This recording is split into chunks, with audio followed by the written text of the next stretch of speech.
नमस्कार मेरे प्यारे दोस्तों, कैसे हैं आप सब। आज मैं आपको बताऊंगी एक ऐसी ही इंटरेस्टिंग मूवी की कहानी जो ट्विस्ट और क्लाइमैक्स से बड़ी ही भरपूर है, जिसका नाम है मंगलवारम। इस मूवी के बारे में ज़्यादा कुछ ना बताते हुए इस मूवी के ट्विस्ट को मैं ख़राब नहीं करना चाहती, तो इसके बारे में जानने के लिए देखिए हमारी आज की एक खास एक्सप्लेनेशन। तो कहानी की शुरुआत होती है 1986 के समय से, जहां हम दो बच्चों को देखते हैं जिनका नाम है रवि और शैलू, जो साथ में पढ़ते भी थे और साथ में खेलते भी थे। एक दिन रवि और शैलू मंदिर जा रहे होते हैं, जहां पर रास्ते में रवि शैलू के काजल की डिब्बी गिफ्ट करता है और कहता है ये काजल वो उसके लिए महालक्ष्मी मंदिर से लाया है। शैलू अपनी नानी के घर रहती थी क्योंकि उसकी माँ की बहुत समय पहले ही मृत्यु हो चुकी थी और उसके पिता ने उसे प्रॉपर्टी के लालच में उसकी नानी के घर छोड़ा हुआ था। वो हर हफ्ते वैसे तो शैलू से मिलने आता था, पर उसे अपने साथ कभी नहीं लेकर जाता था। अब वापस आते हैं, जहाँ पर देखते हैं कि शैलू रवि से पूछती है क्या तुम्हें डर नहीं लगा महालक्ष्मी मंदिर में इतनी रात को जाते हुए। रवि कहता है कि बिल्कुल नहीं, क्योंकि वो शैलू को बड़ा पसंद करता था, इसलिए इसमें डरने की तो कोई बात ही नहीं। इंसान अपने प्यार के लिए क्या कुछ नहीं कर सकता, ये तो अभी बच्चे हैं। चलते हैं शैलू की नानी के घर, जहाँ एक दिन उसके पिता आते हैं, जो कि शैलू से मिलने अपनी पत्नी के साथ आए थे। वहाँ पर शैलू की नानी उन्हें कहती है कि उन्होंने अपनी सारी प्रॉपर्टी जो है वो शैलू के नाम कर दी। ये बात सुनकर उसके पिता को बड़ा ही गुस्सा आ जाता है। वो खड़ा हो जाता है और वहाँ से चलने को कहता है, पर शैलू अपने पिता से बहुत प्यार करती थी। वो कहती है कि आप ऐसे मत जाइए, मैं आप लोगों के साथ जाना चाहती हूँ, मुझे भी अपने साथ रखिए।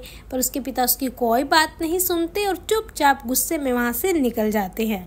अब ये सब सुनकर शैलू को बड़ा ही दुख होता है और वो रोती हुई सीधा महालक्ष्मी मंदिर पहुँचती है, जहाँ पर उसे रवि भी मिलता है। रवि उससे कहता है कि शैलू रोने की क्या बात है, तुम टेंशन मत लो, एक दिन सब कुछ सही हो जाएगा। जब रवि और शैलू बात कर रहे थे तभी वहाँ पर रवि के पिता आ जाते हैं और यहाँ पता लगता है कि रवि की भी माँ की बहुत समय पहले मृत्यु हो चुकी थी और वो भी अपने पिता के साथ रहता था। अब वो रवि को खूब मारते हैं क्योंकि उन्होंने रवि को सिगरेट लेने के लिए भेजा था, पर रवि उनका काम ना करके यहाँ पर शैलू के साथ बैठा था। रवि वहाँ कुछ नहीं कहता और चुपचाप उनकी मार या डांट सुनकर रोते हुए अपने घर आ जाता है। अब रवि का पिता शैलू को गलत तरीके से टच करता है और कहता है बहुत दिन हो गए, क्या हुआ, अब तुम मुझसे मिलने नहीं आती। जिसे सुनकर शैलू एकदम घबरा जाती है, क्योंकि उसके पिता ने पहले भी बहुत बार शैलू के साथ गलत काम किया था। रात हो जाती है और पूरे गांव में एकदम हल्ला हो जाता है, जहां देखते हैं कि रवि के घर में आग लग चुकी थी, जिसे देखकर शैलू एकदम उदास हो जाती है, क्योंकि उसे पता लगता है कि उस आग में रवि और उसके पिता जलकर मर गए। शैलू का वहां पर एक दोस्त था जो अब नहीं रहा। ये शैलू के लिए सच में बड़ा ही शॉकिंग था। अब कहानी 10 साल आगे चली जाती है, जहां हम एक औरत को देखते हैं जो बड़ी ही तेज रफ्तार से भाग रही थी। उसके हाथ और पैरों पर दिए जले हुए थे, जो कि भागते हुए बिल्कुल नहीं बुझ रहे थे। उस औरत के पायल की आवाज़ इतनी ज़्यादा थी कि वो दूर दूर तक सुनाई दे रही थी। फिर सुबह हो जाती है, जहां गांव के सब लोग बड़े ही हैरान होकर एक जगह पर खड़े हुए और उस गांव की एक दीवार को वो लोग बड़े ही ध्यान से देख रहे थे। पता लगता है कि उस दीवार पर कुछ लिखा हुआ था। बाकी सब लोग इतने ज़्यादा पढ़े लिखे नहीं थे, लेकिन उस गांव में काशी नाम का आदमी था जो थोड़ा बहुत पढ़ा लिखा था।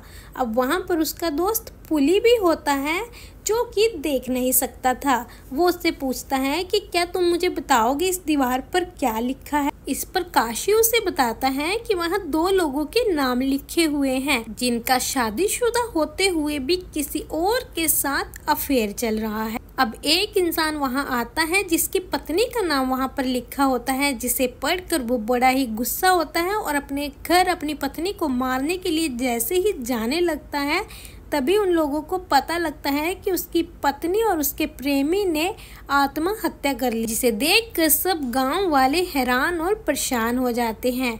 अब वहाँ पर एसआई माया आती है जो ये केस देखती है। उसे पूछने पर गांव वाले बताते हैं कि जिम्मेदार की मर्जी के बिना आप यहाँ से इन लाशों को नहीं ले जा सकते। अब वो जिम्मेदार के पास जाती है जहाँ पर वो उसे उन लाशों को पोस्टमार्टम के लिए ले जाने से मना कर देता है। एसआई उसे बहुत ज़्यादा समझाती है लेकिन वो उसकी कोई बात नहीं सुनता।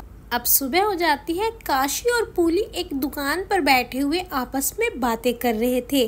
तभी वहां से इस गांव के एक डॉक्टर को दिखाया जाता है गुजरते हुए, जिसका नाम विश्वनाथन होता है, जो फ्री में लोगों का इलाज करता था। काशी और पूली भी अब उस डॉक्टर के बारे में ही बात कर रहे थे। अब कुछ दिन निकल जाते हैं और देखते हैं कि गांव में किसी की शादी हो रही थी, जहां पर हम दो आदमी को देखते हैं। एक का नाम होता है कुजरा और एक का नाम होता है शिवा। जो शिवा होता है वो एक फोटोग्राफर होता है और जो कुजरा होता है उसकी शिवा से बिल्कुल नहीं बनती थी, जिसके कारण वो सब लोगों के सामने कहता है कि मुझे लगता है उन दोनों को शिवा ने मारा, जिसके कारण शिवा को बड़ा ही गुस्सा आ जाता है और उन दोनों के बीच में अब वहीं पर खूब लड़ाई होती है। पर तभी वहाँ पर जिम्मेदार की पत्नी आ जाती है, जिसे देखकर सब लोग शांत हो जाते हैं और ऐसे रिएक्ट करते हैं मानो वहाँ पर कुछ हुआ ही नहीं हो, क्योंकि वो लोग उसकी बहुत ज़्यादा इज्जत करते थे और वो बड़े ही शांत स्वभाव और बड़ा ही पूजा पाठ करने वाली औरत, इसके कारण वो लोग उसे देखकर शांत हो गए थे। अब गाँव के महालक्ष्मी मंदिर को देखते हैं, जहाँ के पंडित अपनी पत्नी से कहते हैं कि मंदिर में एक मेला लगाना था, लेकिन हमारे पास इतने पैसे नहीं हैं। अब वो इसके लिए जिम्मेदार के पास जाता है, लेकिन जिम्मेदार उसे मना कर देता है क्योंकि वो भगवान को नहीं मानता था।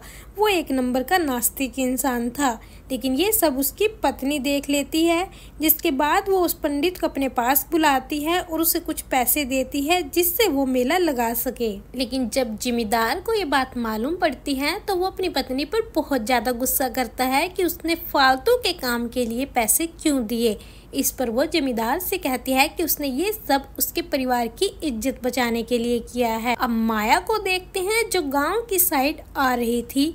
तभी उसे कुछ अजीब दिखाई देता है, जिसे देखकर वो हैरान हो जाती है क्योंकि वहाँ कोई देवी का मास्क पहने एकदम से उसके सामने आता है।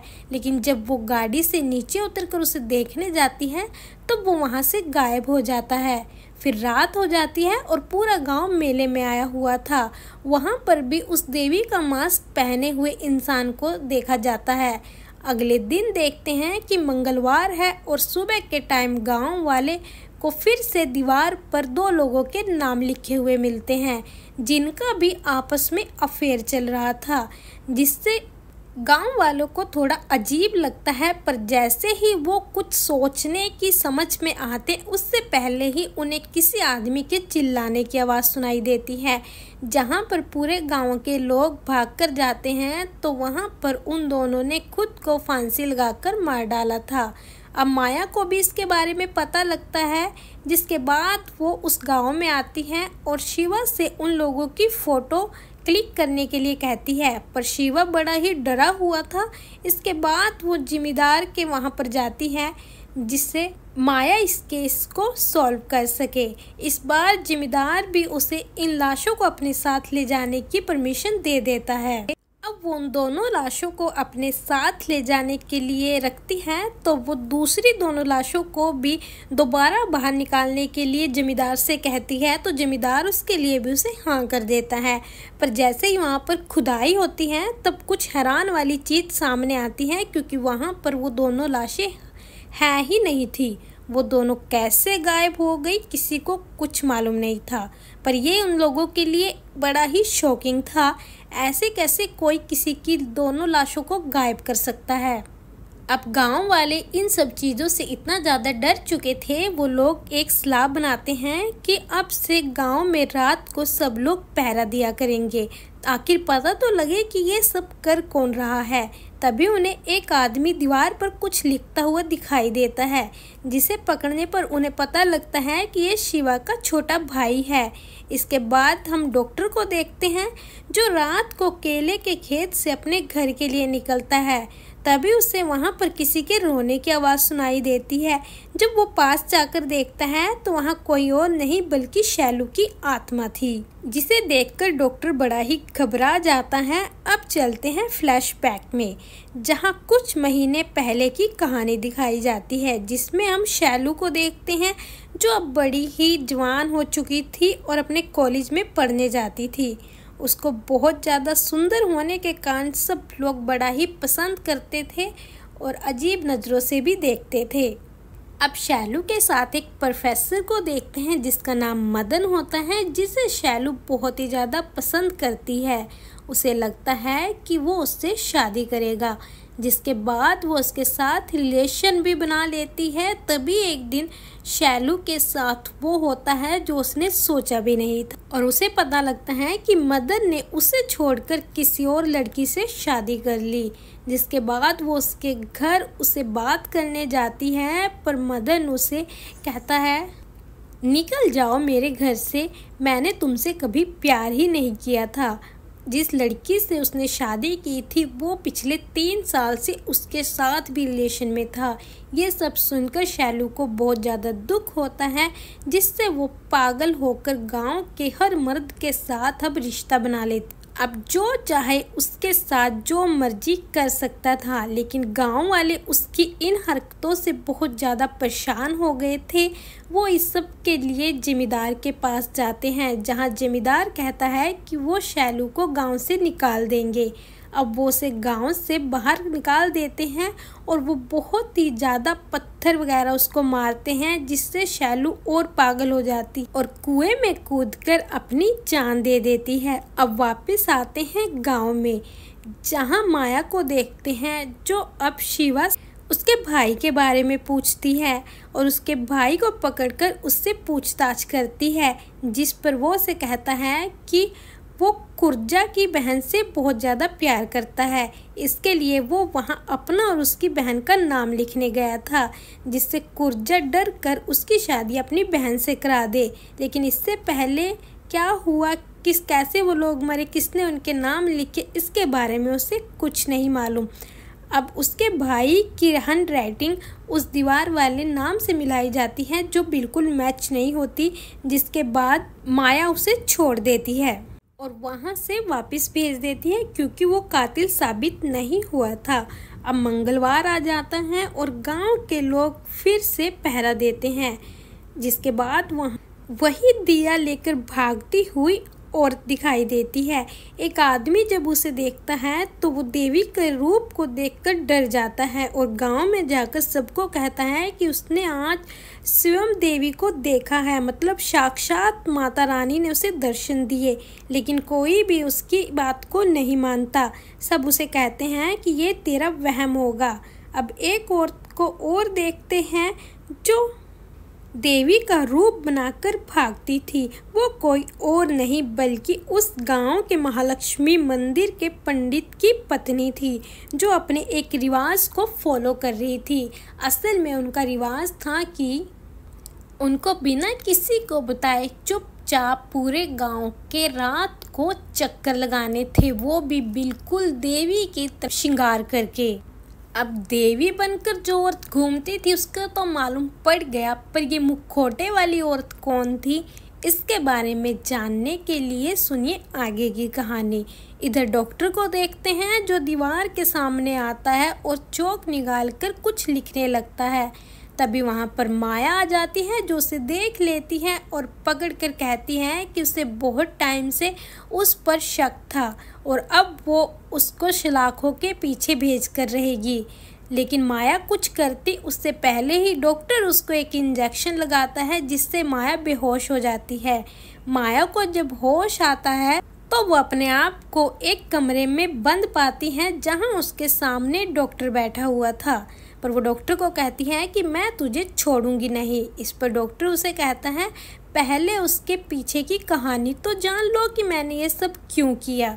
अब वो उसे बताता है कि कुछ समय पहले मेरे पास शैलू आई थी, जिसकी हालत बहुत ही ज़्यादा बुरी हो रखी थी। जब मैं उसे डॉक्टर के पास दिखाने के लिए लेकर गया तब मुझे पता चला कि उसे इन्फोमेनिया है, जो कि एक ऐसी बीमारी होती है जिसमें इंसान खुद को फिजिकल किए बिना नहीं रह सकता। इसीलिए वो गांव में सबके साथ संबंध बनाने लगी थी और इस बीमारी से खुद को बचाने के लिए वो खुद को मारती भी थी। डर के लिए वो उसकी बेटी की तरह ही थी, क्योंकि उसने 4 साल पहले इसी बीमारी की वजह से अपनी बेटी को खो दिया था। उसकी बेटी कभी उसे अपने मन की बात खुलकर नहीं बता पाई, इसलिए अब वो शैलू की मदद करके अपनी बेटी की आत्मा को शांति देना चाहता था। अब दूसरी साइड देखते हैं कि शिवा भी बाकी के गांव वालों के साथ वहाँ पर पहरा दे रहा था। तभी उसे वो मुखौटा पहने हुए देवी दिखाई देती है, जिस पर शिवा वार करता है, लेकिन उससे पहले ही वो शिवा पर त्रिशूल से वार करके उसे मार डालती है। इधर डॉक्टर फिर एसआई को कहता है कि शैलू अब बहुत ज़्यादा परेशान हो गई थी। तभी उसे मिलने उसके बचपन का दोस्त रवि आता है, जो जिंदा होता है। रवि को देखकर वो बड़ी ही खुश हो जाती है। अब रवि उसे कहता है कि मुझे सब कुछ पता लग चुका था कि मेरा पिता तुम्हारे साथ कैसे कैसे काम करता था। वो तुम्हें हमेशा गलत टच करता था, इसलिए मैंने उसे मारने के लिए ये सब कुछ किया था। उस दिन रात को मैंने ही अपने घर में आग लगाई थी और मैंने पहले अपने पिता को मार दिया था, जिससे बाद में जलकर किसी को कोई शक ना हो। और मैं खुद वहाँ से भागकर महालक्ष्मी मंदिर में छिप गया था वहाँ, और एक साये की तरह हमेशा तुम्हारा साथ देता आया हूँ। महालक्ष्मी मंदिर में जो कुछ भी चढ़ता था उसका ही मैं भोजन करता था। अब वो शैलू से कहता है कि उसे टेंशन लेने की कोई ज़रूरत नहीं, वो उसकी इस बीमारी के होते हुए भी उससे शादी करे। अब कुछ टाइम बाद वो दोनों शादी करने ही वाले थे, तभी रवि को पता लगता है कि शैलू ने आत्महत्या कर ली। लेकिन रवि को एक बात और पता लगती है कि शैलू तो आत्महत्या नहीं करने वाली थी, फिर उसने ऐसा क्यों किया। तब उसे कोई कहता है कि शैलू ने आत्महत्या नहीं की बल्कि उसे मारा गया है, जिसे सुनकर माया एकदम शॉक्ड हो जाती है। और डॉक्टर अब उसे कहता है कि शैलू को मारने वाले 1-2 नहीं बल्कि 6 लोग थे, उन सब ने मिलकर उसे मारा था। अब वो माया उससे कहती है कि आखिरकार उन लोगों की शैलू से क्या दुश्मनी थी और वो 6 लोग कौन थे। डॉक्टर उसे बताता है कि उसमें से 4 को तो हम लोगों ने मार डाला, अब 2 लोग बचे हैं, जो हैं शिवा और जमींदार की बीवी। अब ये और ज़्यादा शॉकिंग था माया के लिए कि जमींदार की बीवी जो कितनी ज़्यादा अच्छी है और वो तो बड़ी ही शांत स्वभाव की औरत है, फिर उसने ये सब क्यों किया। अब डॉक्टर बताता है कि जमींदार की पत्नी और शिवा का आपस में अफेयर चल रहा था, जिसे शैलू ने एक दिन देख लिया था। वो लोग अब शैलू का अपना मुंह बंद करने के लिए कहते हैं, पर शैलू ये सब जमींदार को बताना चाहती थी।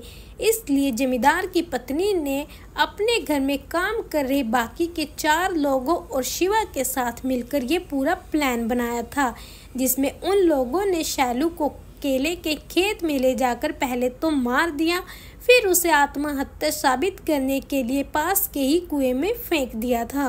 अब माया वहां से बाहर आ जाती है और उसे बड़ी ही शॉकिंग न्यूज़ सुनने को मिलती है कि किसी ने शिवा को भी मार डाला और जमींदार की पत्नी ने भी अपने आप को आग लगा दी, जो कि बहुत ही ज़्यादा शॉकिंग था। जिसके बाद माया जमींदार के घर पहुंचती है, जहां बाकी के गांव वाले भी आए हुए थे कि आखिरकार उसकी पत्नी ने ऐसा क्यों किया।